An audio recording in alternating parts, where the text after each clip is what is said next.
Sorotan lainnya, saudara, sekelompok warga yang resah dengan peredaran narkoba menggerebek sebuah gubuk di wilayah Brastagi, Karo, Sumatera Utara. Gubuk diduga kerap digunakan untuk pesta dan transaksi narkoba.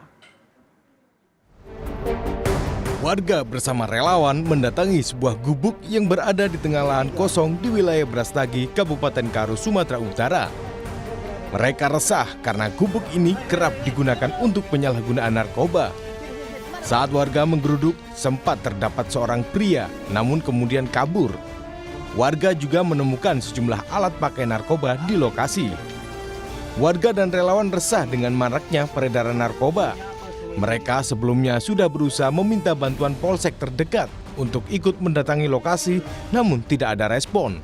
Bukan hanya di Kecamatan Brastagi, di seluruh kecamatan ada peredaran narkoba, barak-barak yang sangat gampang untuk membelinya. Bahkan anak-anak juga sudah masuk ke dalamnya. Kita coba kemarin datang ke Polsek Brastagi, tetapi ada beberapa alasan tidak bisa hadir di malam itu.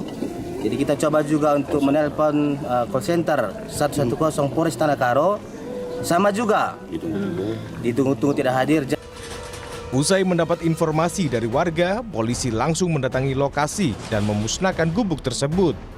4 orang ditangkap dan diperiksa lebih lanjut. Esoknya pada hari Senin, Sat Narkoba Polres Karo bersama dengan Polsek Brastagi langsung bergerak menuju lokasi seperti yang dituju di dalam berita tersebut. Selanjutnya melakukan penyisiran dan penggerebekan di lokasi.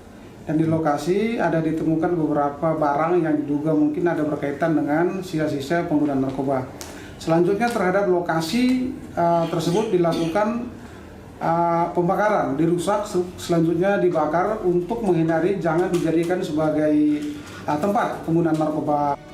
Warga berharap polisi bergerak cepat memberantas peredaran narkoba di Kabupaten Karo. Hendri Setiawan, Kompas TV, Karo, Sumatera Utara.